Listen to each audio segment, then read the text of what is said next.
Good afternoon everyone. मैं पूजा साहू आज के इस वीडियो में आप सबका स्वागत करती हूँ। मैं आज आपको डिस्क्रीट मैथमेटिक्स में डिगोस्टा एल्गोरिथम की सहायता से शॉर्टेज पथ ज्ञात करना बताऊंगी। आइए देखते हैं।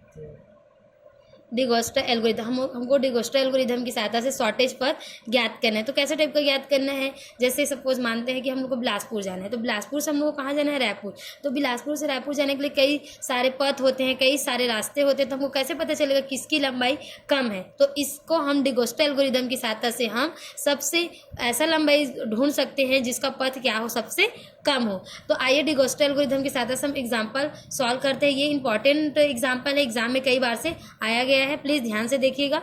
डिगोस्टा एल्गोरिथम की सहायता से निम्नांकित भारित आलेख ए से जेड तक लघुत्तम पर ज्ञात कीजिए। और ये ग्राफ आपको दिया गया है। ये ग्राफ क्या है, वेटेड ग्राफ, मतलब भारित आलेख। इसमें वेट दिया हुआ है सभी वर्टेक्स का, जैसे ए से बी 1, बी से डी 7, इस प्रकार से सबका वेट दिया गया है, इसलिए इसको वेटेड ग्राफ या भारित आलेख बोलते हैं। अब क्या बोल रहे हैं, ए से जेड तक लघुत्तम पथ ज्ञात कीजिए। तो हमको ए पॉइंट से जेड पॉइंट जाने के लिए सबसे कम दूरी का मार्ग ढूंढना है। तो आइए इसको सॉल्व करते हैं। सबसे पहले लिखेंगे हम लोग g is equal to v comma e. G हमारा क्या है, ग्राफ है, वी वर्टेक्स है, शीर्ष, ई एजेस है, कोण।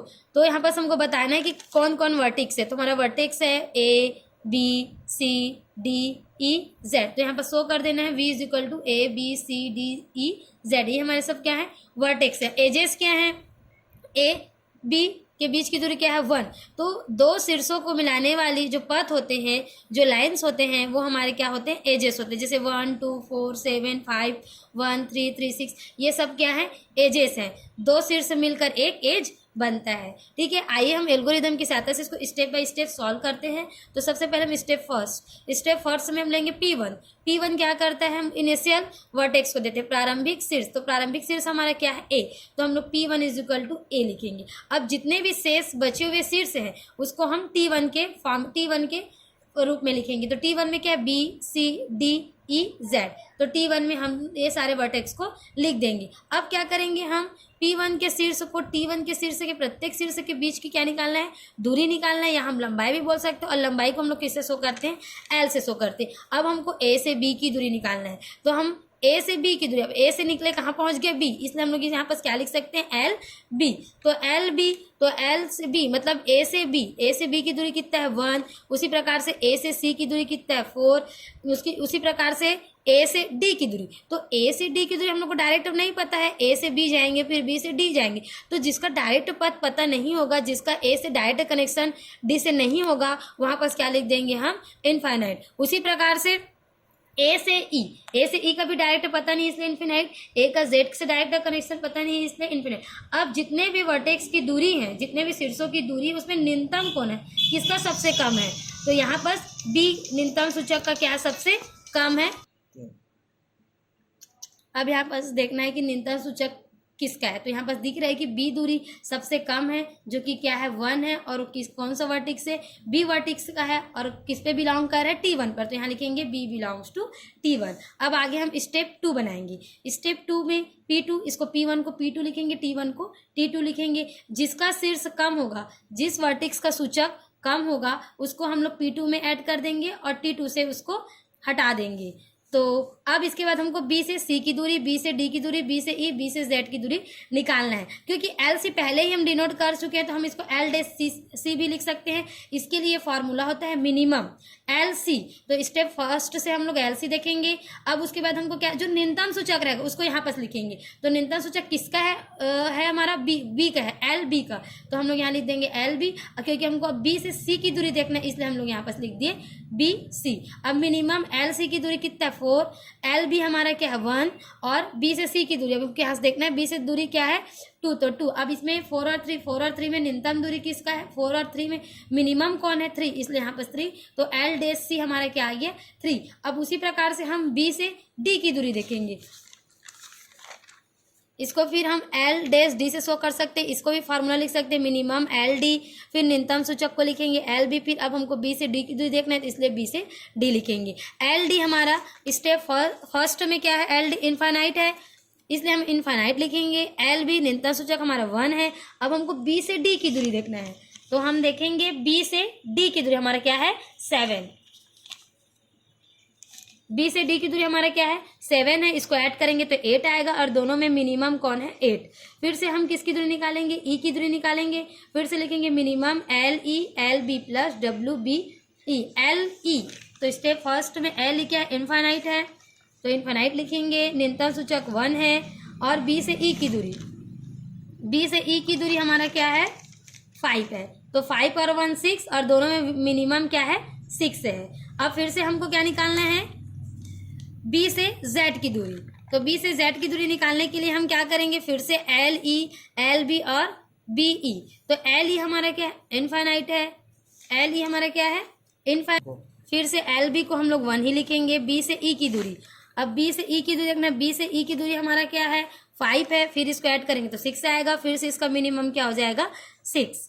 एल डैश जेड, फिर से हम लोग ये फार्मूला को लिखेंगे, उसके बाद हम देखेंगे स्टेप फर्स्ट में एल जेड हमारा क्या है इनफाइनाइट, तो हम लोग लिख दिए यहाँ पर इनफाइनाइट। एल बी हमारा 1 है और बी से जेड की दूरी, बी से जेड की दूरी, तो बी से जेड की दूरी हम लोग को डायरेक्ट पता नहीं है, इसलिए हम लोग क्या लिख देंगे यहाँ पर, फिर जिसका हम लोग को डायरेक्ट पता नहीं रहता वहाँ पर हम लोग क्या लिख देते हैं इनफाइनाइट, और इनफाइनाइट में 1 को जोड़ेंगे तो इनफाइनाइट, तो मिनिमम हमारा क्या हो जाएगा इनफिनाइट। अब हम ये सब दूरी में देखेंगे कि सबसे कम दूरी किसका, तो हम लोग देख रहे हैं सबसे कम दूरी किसका है सी का, तो सी हमारा क्या है 3 है, तो हम लोग यहाँ पर क्या लिख देंगे न्यूनतम सूचक 3 और सी बिलोंग्स टू T2, क्योंकि T2 के ही ये वर्टेक्स थे कौन सी।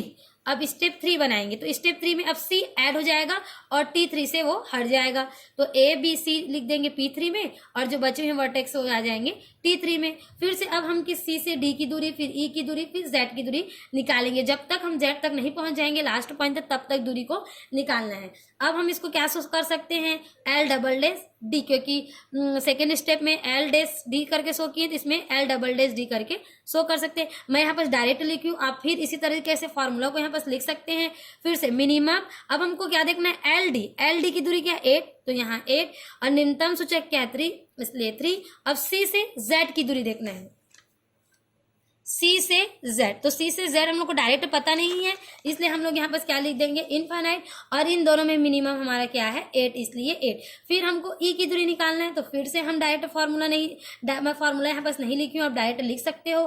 फिर से हम लोग को स्टेप सेकेंड से एल ई की दूरी क्या देखेंगे 6, तो यहाँ पर 6 है, न्यूनतम सूचक 3 तो 3, और यहाँ पर सी से ई की दूरी, सी से ई की दूरी हमारा क्या है 1, तो इसलिए हमारा पास यहाँ पास क्या आ गया 1, और 6 और 4 में मिनिमम क्या है हमारा 4। अब हम जेड की दूरी निकालेंगे, फिर इसको एल डबल डैश जेड से शो करेंगे। मिनिमम यहाँ पास हम लोग देख रहे हैं एल डैश जेड की वैल्यू क्या इनफाइनाइट है, तो इनफाइनाइट न्यूनतम सूचक 3 है, इसलिए 3।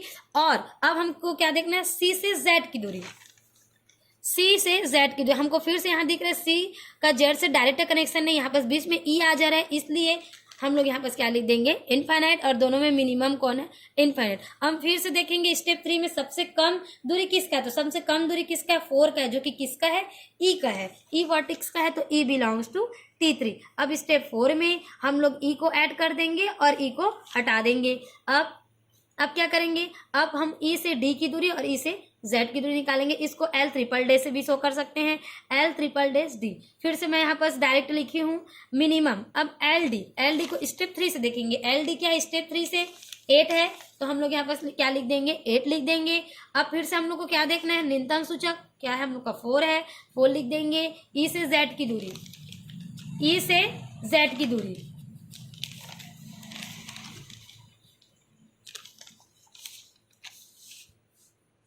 ठीक है। डायग्राम में हम लोग को देखना है, डायग्राम में कि ई से डी की दूरी, तो ई से डी की दूरी हमारा क्या है 3, तो 4 और 3 7, अब इसमें मिनिमम क्या है 7 है। फिर से हम जेड की दूरी निकालेंगे, फिर से हम लोग एल डैश जेड को देखेंगे, एल डबल डैश जेड को देखेंगे, तो यहाँ पास क्या है इनफाइनाइट है, न्यूनतम सूचक क्या है 4 है। अब हम लोग ई से जेड की दूरी देखेंगे, तो ई से जेड की दूरी हमारा क्या है 6 है, तो हम लोग यहाँ पर 6 लिख देंगे, ऐड करेंगे तो 10, और दोनों में मिनिमम कौन है 10, और इन दोनों में न्यूनतम कौन है हमारा 7, तो यहाँ पर 7 लिख देंगे, क्योंकि ये कौन सा वर्टेक्स का है डी का है, इसलिए डी बिलोंग्स टू T4। अब हम लोग इसमें क्या ऐड कर देंगे डी को ऐड कर देंगे और T5 से हटा देंगे। फिर से अब हम किसकी दूरी निकालेंगे डी से जेड की दूरी निकालेंगे। फिर से आप यहाँ पर फॉर्मूला लिख सकते हो, मैं डायरेक्ट लिख दी हूँ, तो एल 4 डैश जेड, फिर से हम मिनिमम एल एल जेड का देखेंगे दूरी, तो यहाँ पास 10 है तो 10, न्यूनतम सूचक 7 है तो 7। अब हम यहाँ पास डी से जेड की दूरी दिखाएंगे, तो डी से जेड की दूरी हमारा क्या है 3। अब 10 हो गया दोनों, तो दोनों इक्वल है, इसलिए मिनिमम क्या होगा 10 होगा। अब हम लोग ए पॉइंट से लेके जेड पॉइंट तक आ गए, तो जेड पॉइंट तक दूरी हमारा क्या आ गया, ए से जेड पॉइंट तक की दूरी 10 आ गई। तो हम यहाँ पास लिखेंगे अतः ए से जेड तक के लघुत्तम पथ की लंबाई क्या है 10 है। तो हम डायग्राम में जाके ऐसा पथ ढूंढेंगे जिसकी लंबाई कितना हो 10 हो। तो ऐसे 2 हैं, हम कहाँ जा सकते हैं ए से बी, ए से बी हमारा क्या है 1, बी से सी क्या है हमारा 2, सी से ई क्या है 1, तो कितना हो गया 2 और 1 3, 1 4। और फिर ई से डी जाएंगे तो कितना हो गया 7, और डी से जेड गए तो कितना आ गया 3। और एक और दूरी हम लोग क्या ले सकते हैं, ए से बी गए 1, बी से सी गए 2 तो 3 हो गया, सी से ई गए तो 1 4 हो गया, ई से जेड गए तो कितना हो गया 6 मतलब 10। हम लोग ऐसे 2 पथ चुन सकते हैं।